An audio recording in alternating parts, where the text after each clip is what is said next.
Salut à tous, bienvenue dans ma nouvelle vidéo, c'est José Lamac, j'espère que vous allez bien. Aujourd'hui, je vais vous faire une petite présentation du Samsung S10 Plus, le gros smartphone de la marque Samsung.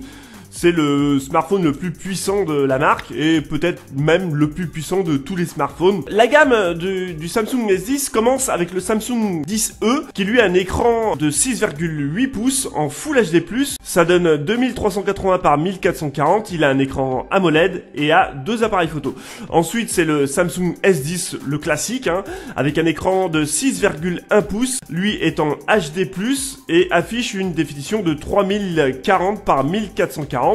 Il a lui donc un appareil photo de plus et un frontal. Le S10 Plus, lui, est le plus grand de la gamme. Il fait 6,4 pouces au niveau de l'écran. Il a un double capteur frontal. Il a également plus de mémoire. Il est disponible en version 8 Go et en version 12 Go. A noter également que c'est celui qui a la plus grosse batterie, mais on en reparlera tout à l'heure. Tarif, le prix de lancement était de 1000 €. Aujourd'hui, on peut le trouver chez Boulanger à partir de 800 €. Là, celui-ci vient de chez Boulanger. Ses concurrents sont l'iPhone XS Max, le Huawei Mate 20 Pro ou encore le Xiaomi Mi 9 et le OnePlus 7 Pro. Alors à l'intérieur de la boîte, on trouve bien sûr le câble, on trouve également son chargeur rapide. On trouve également des écouteurs, avec des fils. Voilà, on est en 2019 et Samsung nous sort dans son haut de gamme des écouteurs filaires normales.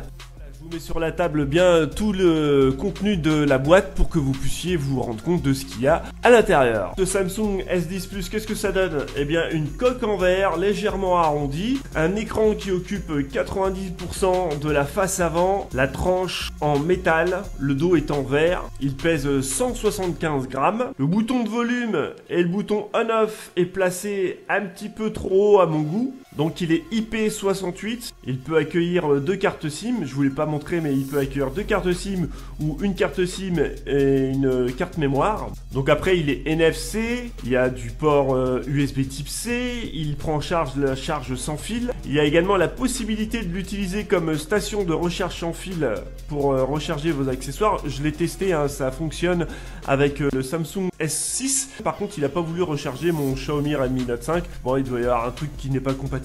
Peut-être parce qu'il n'est pas NFC, enfin, je ne sais pas trop. Alors, il y a également la prise jack qui est de la partie, c'est une très bonne nouvelle. Avant de commencer la configuration, je voulais juste préciser que le Samsung S10 Plus a une batterie plus conséquente que les autres. Celle-ci est 4100 mAh. Il a un capteur d'empreinte ultrasonique, qui n'est pas le cas du Samsung 10e, qui lui a une batterie de 3100 mAh et un lecteur d'empreinte normal, mais placé sur le bouton, donc sur le côté. Le Samsung 10 classique, lui, a une batterie de 3400 mAh et a bien l'empreinte ultrasonique cachée dans l'écran.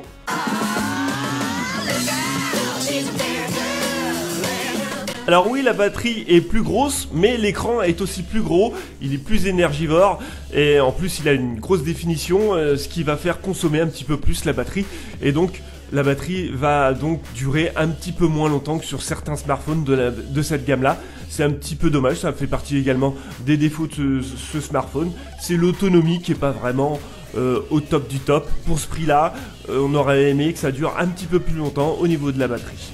Alors heureusement, pour pallier à ce défaut, le smartphone est fourni avec un chargeur ultra rapide. Le chargement se fait très rapidement, rassurez-vous.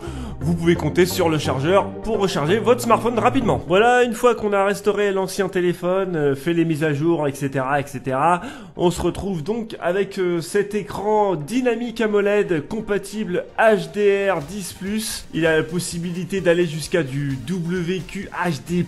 Ça consomme un petit peu plus de batterie, mais ça vaut le coup. Et puis c'est très bien pour la VR. Alors sur ce Samsung S10 Plus, on trouve pléthore d'applications installées, comme les applications Samsung, les applications de chez Google ou encore même les applications de chez Microsoft. En passant par le menu défilant, on a eu la bonne surprise de tomber sur le bouton Dolby Atmos. Ça veut dire que en fait vous pouvez améliorer le son de ce smartphone qui a déjà un super son puisqu'il est stéréo, et donc activer la fonction Dolby Atmos, je vous le conseille fortement. Alors, très rapidement, je vous montre les paramètres. Alors il y a plein de paramètres sur ce smartphone, c'est un truc de dingue, j'ai jamais vu autant de paramètres dans un smartphone. Je vous conseille d'activer également, c'est la double sortie audio, vous allez dans connexion, puis Bluetooth, ensuite vous faites OK, ensuite là-haut vous activez Et là, vous allez dans les paramètres avancés, vous faites activer le double sortie audio. Et vous faites désactiver. Et voilà. Et avec cette fonction, vous allez pouvoir connecter deux appareils Bluetooth en même temps. Deuxième fonction que je vous conseille d'activer, vous allez dans affichage. Ensuite, vous allez dans mode d'écran. Non, résolution d'écran, pardon. Et là, vous allez activer le WQHD+, la plus grosse résolution, qui vous permettra d'avoir la meilleure résolution et de tirer le meilleur profit de votre smartphone. Ça va consommer un petit peu plus de batterie, un chouïa plus, mais vous allez voir, c'est quand même bien mieux. Alors les autres trucs sympas de ce Samsung S10 Plus, c'est les modes de déverrouillage.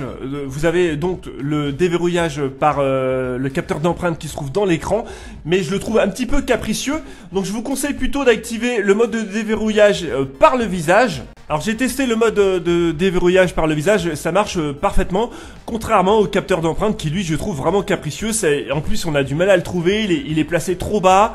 Enfin, franchement, c'est moins bon qu'un capteur d'empreinte normal en fait. Les bons points de ce smartphone, c'est bien sûr l'appareil photo, les paramètres de l'appareil photo. On peut par exemple changer la résolution de l'appareil à l'avant, modifier la résolution également de l'appareil à l'arrière, et évidemment choisir la résolution Ultra HD. L'appareil est également doté d'un super stabilisateur pour la vidéo, il est très efficace, il rivalise avec les stabilisateurs. Une panoplie de modes dont le mode super ralenti, le mode hyperlapse, il y a même un mode nourriture, c'est pour vous dire. Et le principal avantage de ce smartphone, c'est bien sûr ces trois modules à l'arrière. Un principal de 12 mégapixels et un ultra grand angle, un zoom 2x. Grâce à ça, vous avez trois modes de photo. Le mode bien sûr normal, le mode ultra grand angle et le mode zoom 2x. Voilà, on a fait le tour de ce smartphone. Alors évidemment, il est fourni avec la dernière version d'Android, la version 9.0 Android Pie. Ça tourne comme une horloge, c'est un super téléphone. Les plus, je dirais que la finition est vraiment exceptionnelle, mais à ce prix-là, c'est un peu normal. La présence de la prise jack et les écouteurs de la marque AKG qui sont plutôt de bonne facture. Le son de ce smartphone est génial, la stéréo, franchement, un son super, il est fort, il est clair, il est nickel. Le processeur, évidemment, ça marche nickel, hein, c'est un super processeur. L'écran est magnifique, cet écran OLED, c'est juste une tuerie. Et évidemment, l'appareil photo. Les points négatifs sont le bouton Bixby, on se demande vraiment à quoi ça sert, et le capteur d'empreinte qui est un petit peu capricieux. Voilà, vous en savez maintenant un petit peu plus sur ce Samsung S10 Plus. En attendant, si vous avez des questions, n'hésitez pas à me les laisser en commentaire. Et n'hésitez pas également à vous abonner à ma chaîne et à activer les notifications. Ciao, je vous laisse avec quelques photos faites avec ce Samsung S10 Plus.